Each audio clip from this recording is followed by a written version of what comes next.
Pinkan Mambo ngaku lebih tajir, sentil Maya Estianty. Penyanyi Pinkan Mambo mengaku lebih kaya daripada Maya Estianty. Pinkan Mambo langsung sesumbar mengaku dirinya lebih kaya dari Maya Estianty. Bahkan, Pinkan Mambo menyebutkan jumlah perusahaannya di depan Maya Estianty.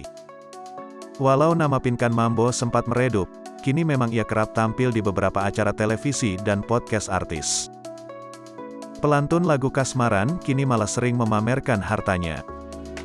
Di laman media sosialnya, ia kerap sesumbar dan mengaku dirinya sebagai orang kaya.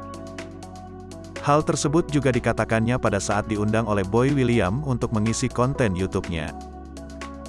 Pinkan pun mengejek istri Iwan Musri itu dan seolah menyindir soal hartanya.